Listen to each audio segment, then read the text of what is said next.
Good morning, everyone. Welcome to the Creative Mornings Freiburg event for September. Today, our theme is reflection, and we are going to do some guided community journaling here with some guidance from our lovely Elise. She's the newest team member to join us here, and we're so happy to have her. She has some wonderful ideas, and she's a passionate journalist, and so she's going to guide you through these writing exercises. I'm really happy that so many of you came, and I hope you are in the mood for journaling, for writing and reflecting. Originally the talk has been planned together with Rabea.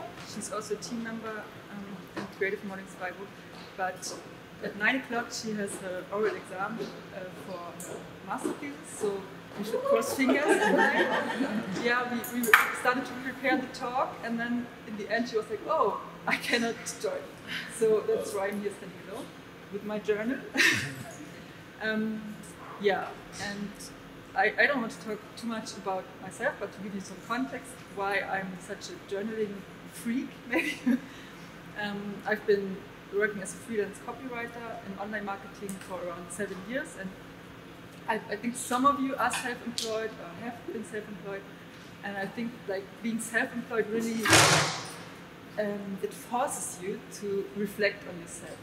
It forces you to think about how do I want to work, what are my skills, what do I want to offer. So I think reflecting on yourself is just like the natural state if you are self-employed.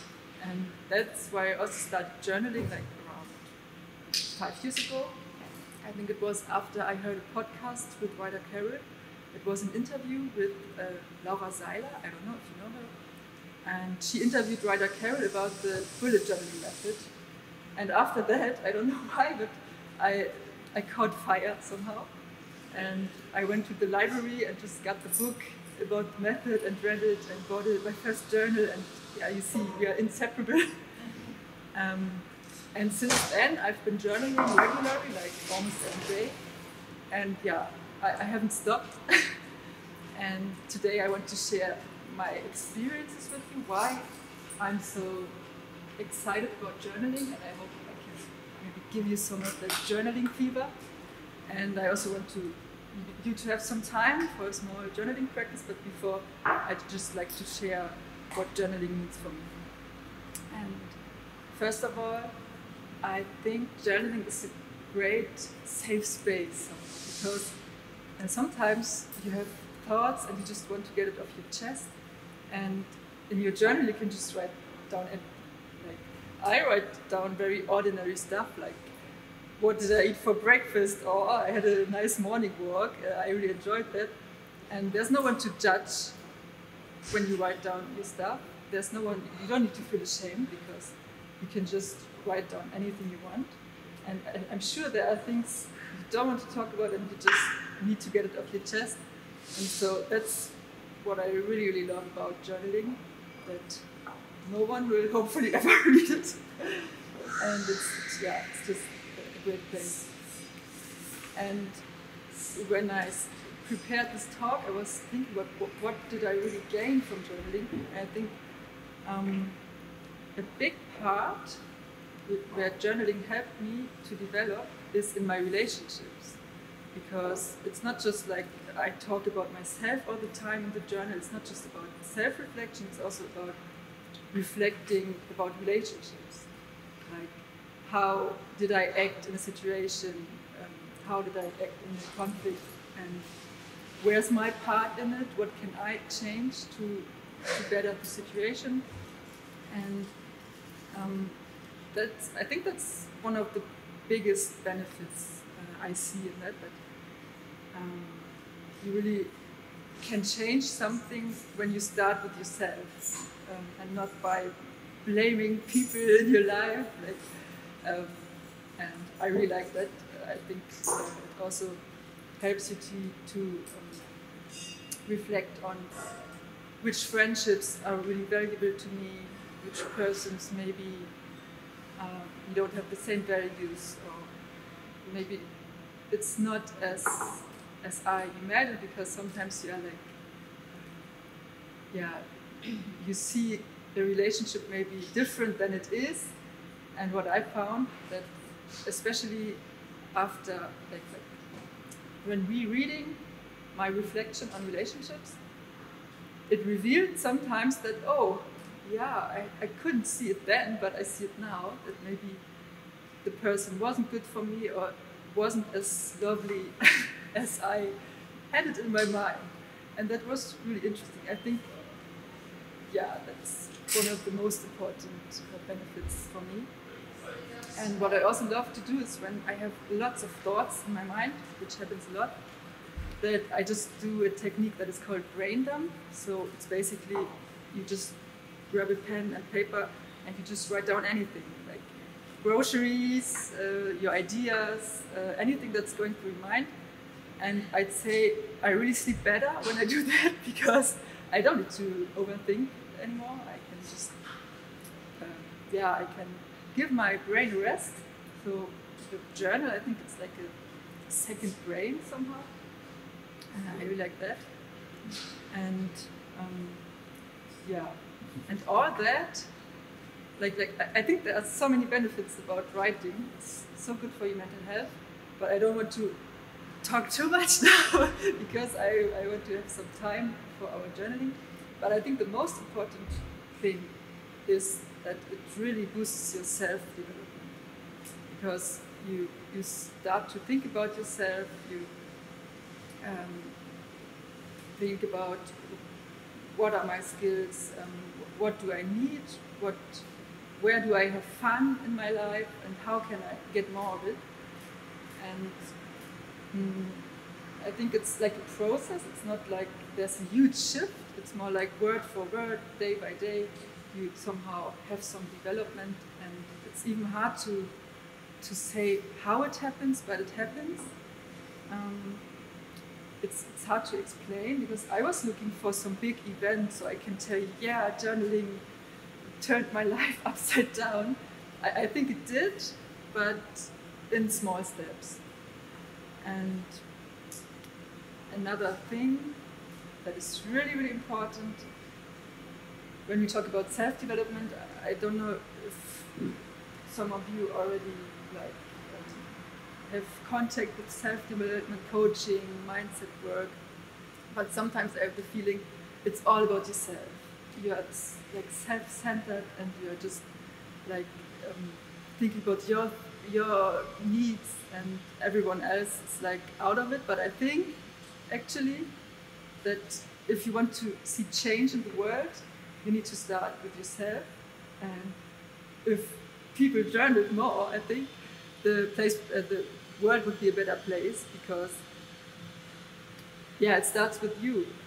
I guess every one of us made the experience like trying to change another person, for example, like I don't like what someone does, so why does the person change? And the easiest way to change something is just if you change. And I found that journaling is really a booster for that and really helps to just get things clear, to see things that were unseen before. And yeah, I hope that maybe today, through my questions, I brought you some deep questions, I think, you can also experience some of that spirit. I can just read questions I've chosen for you. It's just 5 questions because we also don't have so much time. And the first question I've chosen is, what was something you were really excited about recently? When did you feel most alive? Because I think sometimes we get lost in our routines, in our work life, and it's really good to remind yourself, like, where do I thrive? Where do I really have fun? And how can I get more of it? And the second question is one of my favorite questions ever. How do you positively impact the lives of those around you? And I stole that question from Tobias Beck. And in German, he says, was haben andere davon, dass es dich gibt? And I really love that question because it shows like we are all connected. It's not just about you. It's more about how do I serve others. The third question is about your future. What would you be most excited about to create or experience in the next 3 years? I think you can also make it maybe next year, because I think 3 years is like very far future for me at least.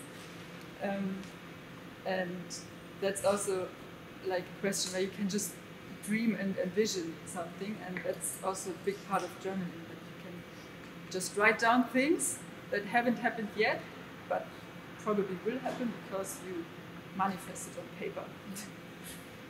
And then the fourth question, what actions can support those goals? And you should really think in baby steps. So I think there's always something you can do today even to reach your goals. And if it's just looking up some Google article. And then the last question, name 10 things that you're grateful for.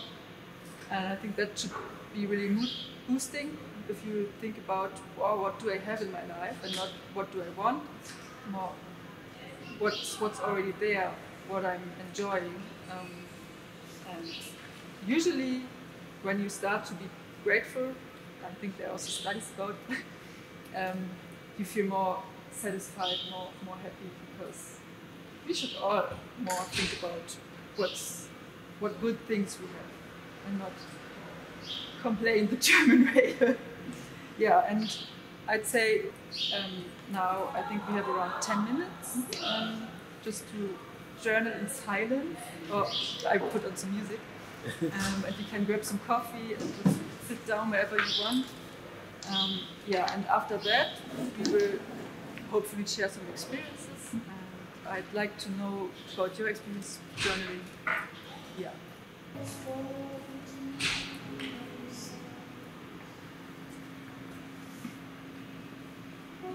Tables and chairs on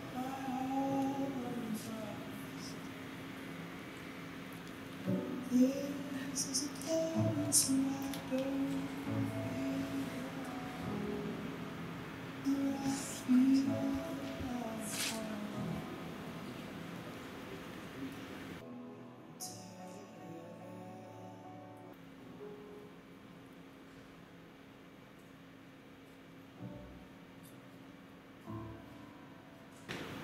So, does anyone want to share their experience?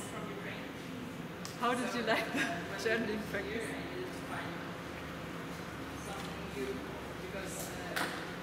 Patrick, you are fast, I've seen. Yeah. Because I used to journal all the time when I was younger. Yeah. When I was traveling a lot. It was really a good experience for me to write down my thoughts, because there were a lot of crazy things going on. And then this just brought me back to that time when I used to do this all the time. And I enjoy that aspect of it. I wish I made more time to do it, because obviously it's an excuse, right? You know. Yeah, it's good. Because actually you really just need like 5 or 10 minutes a day. What I like to do, I like to journal in the evening. Yeah. Because then I do some recap of the day, and like what I experienced, and yeah, I want to share stuff with myself, and it takes maybe 5 minutes. Yeah. I really realized that you don't need a ton of time just to get your thoughts down, and it's nice to have a record of what happened. You know? I think it's even better to use small time, less time. Yeah. Journaling is also about not overthinking.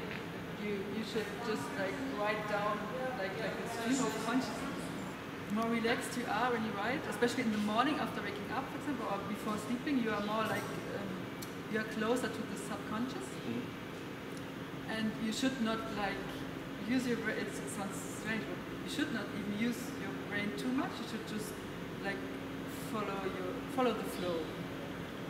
You know, if you do it consistently, it starts to help you, but then I think at a certain point I was probably not ready for it. I guess you have to be ready to go that deep into your own mind. A friend of mine, she said she started to write down her dreams, and then she needed to stop at one point because it got more intense. She even dreamed more and remembered more. So I think writing really also changes how your brain works, and like interacts with the technique of writing is just changing your life. And I think there are also different techniques to journal. What I find the easiest way is to ask yourself questions or to find questions, and then I collect questions, for example. I even wrote books about. And on Instagram, people are sharing journaling prompts, and I really love good questions, and it makes it really easy to journal. But you can also just write down what's on your mind. And the brain dump is one method just to get all on paper. Yeah, I really like that. Like, because in the bullet journal, for example, you have a dotted journal and you just create it as you like it, and you can just, for example, 1 line a day is the technique.